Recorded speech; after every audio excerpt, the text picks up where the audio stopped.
안녕하십니까, 블룸버거 TV입니다. 지금은 2021년 10월 15일 새벽 2시 44분입니다.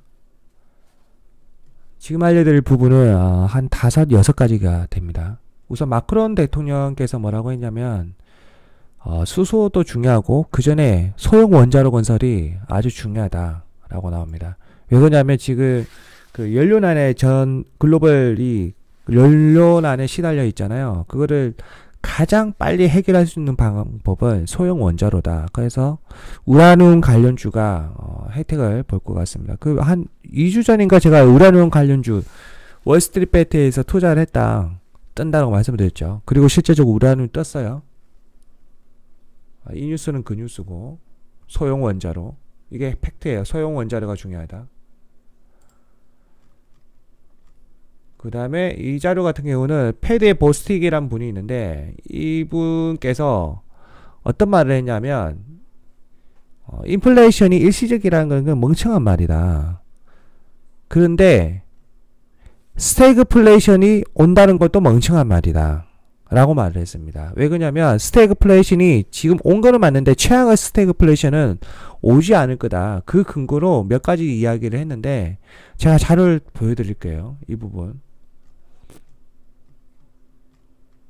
자, 지금 자료를 보여드리겠습니다. 그 근거 자료는 뭐냐면 이겁니다.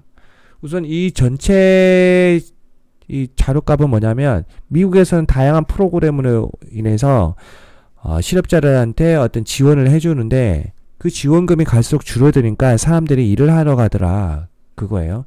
이 4.8은 뭐냐면 그 전에 가장 최근에 이제 실업자 지수값이 원래 예상치는 5.0이었는데 4.8로 나왔잖아요. 그거를 대변하는 지수값이에요. 결국에는 프로그램 국가에서 공짜로 주는 돈이 줄어드니까 사람들은 일을 하러 가더라. 이 자료 같은 경우는 뭐냐면 주간 그 실업자 쉽게 말하면 주간 실업 청구 수당이에요. 주별로 나타낸 거예요. 그 여기 낮 시즌에 어드저스트를 뭐냐면 이거는 이제 계절 조정 지수가 반영이 안 됐다. 그 미국에서는 계절 조정 지수가 반영된 것과 반영되지 않은 것 이렇게 두 개 나눠서 발표를 합니다. 이거는 반영 안 된 거예요. 그렇게 해서 실업 청구 수당을 많이 한 주와 우측 여기를 기준으로 해서 실업 청구를 많이 한 주 그리고 실업자가 갈수록 줄어들고 있는 주 이렇게 나오는데 실업 청구 수당을 적게 청구한 곳은 플로리다와 테네시 그 다음에 텍사스로 나오고요. 여기 나오죠. 그 다음에 실업자가 그래도 조금 남아있다. 조금 많이 남았다. 그리고 실업자가 늘어나고 있는 주는 캘리포니아와 미시간 이렇게 나오고 있어요. 자, 전체적으로 실업수당 청구 건수는 팍 줄었다. 여기 보시면 전체적으로 실업 청구 수당 건수는 팍 줄었다. 여기 나오죠. 그전에는 실업 청구 수당 건수가 팍 줄었는데 사람들이 일을 안 하러 가더라 이렇게 됐는데 지금은 이제 일을 하러 가더라 라고 나오는 거예요. 그 근거 자료로 이거고 맞죠? 그 대다수 인문학적으로 사람들이 생각을 했을 때 그냥 학자들이 생각을 했을 때 국가에서 공짜들을 계속 주거나 그렇게 하면은 학습에 대해서 사람들이 일을 안 하러 갈 거라고 생각했는데 버티다가 안 되니까 여기 보면 국가에서 주는 돈이 공짜로 주는 돈이 급격하게 줄어드니까 사람들이 버티다 안 돼서 이제는 일을 하러 가더라. 이게 인간이구나 라고 이제 결론이 나오는 겁니다. 인문학의 중요성. 인문학의 중요성. 노예는 공짜 돈을 좋아하지만 놀다 수프도 만들 수 없는 그 정도까지 어떤 그 돈이 줄어들면 결국에는 생계를 위해서 일을 하러 간다. 이겁니다. 이 부분이 왜 중요하냐면 여러분 지금 글로벌적으로 이야기하는 게 공동번영이잖아요. 공동번영. 이게 그렇게 좋은 건 아닙니다. 저도 뭐 신사회주의가 다가온다. 신사회주의가 다가온다 이렇게 하지만 이거는 실제적으로 자본주의 몰락이에요. 자본주의 몰락이에요. 이거는 동물의 법칙에도 안 맞아. 동물의 세계에서는 가만히 앉아있는데 사냥감을 가져다 주는 것은 아무도 없어요. 먹이를 공짜로 주는 건 없어. 맞죠? 하물며 이 애견마저도 주인에게 꼬리를 열심히 딸랑딸랑 흔들어야 주인이 이쁘다고 사료를 주잖아요. 맞죠? 이것도 하나의 일이란 말이에요. 애견 입장에서는. 인간도 마찬가지겠네. 인간이라는 존재도 마찬가지라는 거예요.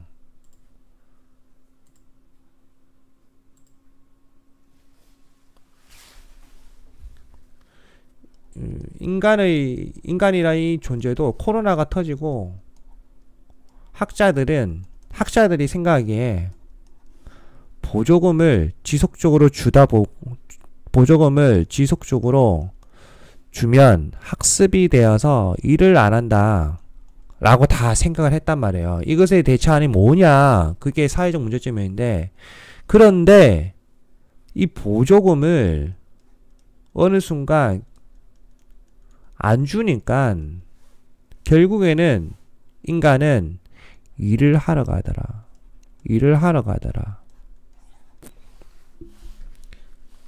이 학자들이 이 노예들이 기초생활수급 신청을 할 줄 알았는데 그러지도 않고 일을 하러 가더라. 이게 팩트입니다. 이게.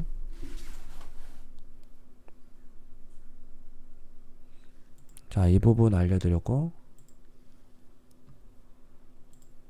그 다음에 이 자료 같은 경우는 러시아 푸틴 대통령께서 지금 다 번역기를 돌린 거예요, 여러분. 러시아 푸틴 대통령께서 어떤 말을 했냐면, 암호화폐는 가치가 있다. 나중에 이제 원유를 달러로 결제를 할 것이냐, 아니면 원유를 비트코인으로 결제를 할 것이냐, 그거에 대해서 이제 한 기자가 질문을 했는데 우선 노코멘트를 달았습니다. 하지만 어떤 말을 했냐면,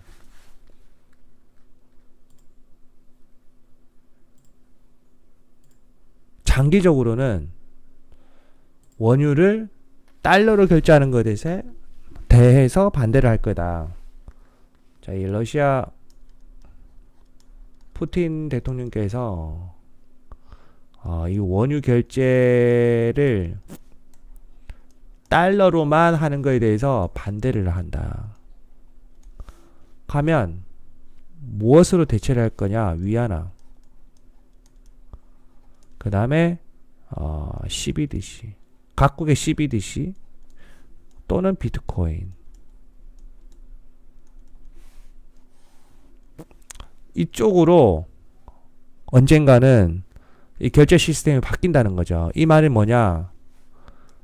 미국 중심의 자본시장이 흔들리고 있다. 이 부분은 미국 학자들도 지금 경계하고 있는 거예요. 결국에는 달러는 폭락한다. 지금 달러가 급등하고 있는 거는 코로나 때문에 그런 거지, 이 코로나 사태가 끝나고 나면 시스템적으로 모든 것이 다 바뀔 거다. 그렇게 해서 달러 가격은 폭락을 할 것이고, 위안화나 CBDC, 비트코인 가격은 올라갈 수밖에 없다.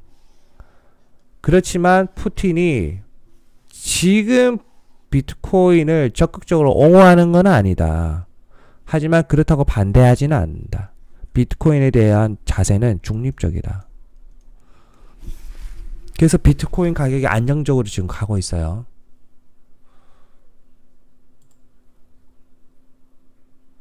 자, 이 부분 알려드렸고, 이거는 조금 전에 말씀드린 이 부분에 대해서 그 전에 미리 말한 거, 6월달 러시아 국부펀드에서 달러 자산을 제거한다. 그 부분이에요. 그러니까 러시아는 지금 현재 달러 중심의 어떤 자본시장에서 조금씩 방향성을 바꾸고 있다는 거예요. 여기 나오죠. 위안화 30%, 금 20%, 그 다음에 유로 자산 40%. 핵심은 달러 중심의 자본시장을 재편하고 있다, 러시아가. 그게 중요한 겁니다. 그 다음 부분은 뭐냐면 필라델피아 지수입니다. 그 반도체 관련인데 지금 급등하고 있어요. 급등. 여기 보면은 여기 이렇게 바닥을 찍었다가 급등하고 있죠. 이 지수값이 급등한다는 거는 앞으로 반도체의 미래는 밝다. 반도체가 6개월 뒤에 어떤 포지션을 미리 알려주기 때문에 그 수치가 지금 반영이 되고 있는 것 같습니다.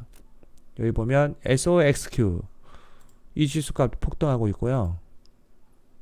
SOXX 이것도 폭등하고 있습니다.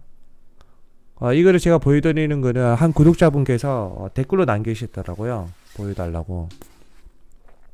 딱 한눈에 보시더라도 바닥 찍고 오르는 게 보이시죠? 그 다음에 그냥 한글로 필라델피아 반도체 지수로 검색을 해도 이렇게 급등했던 걸 알 수가 있습니다. 이 두 개가 필라델피아 반도체 지수를 추종하는 대표적인 ETF입니다. 자, 이게 왜 그러냐? DDR5 때문에 그렇습니다. ESG 경영으로 인해서 이 반도체도 이제는 ESG 경영 시스템을 도입을 해야 됩니다. 자, 이 자료를 솔직하게 언제 봤냐면 올 2월 달에 봤어요. 연구 자료를 외국에서. 외국 그 논문을 보고.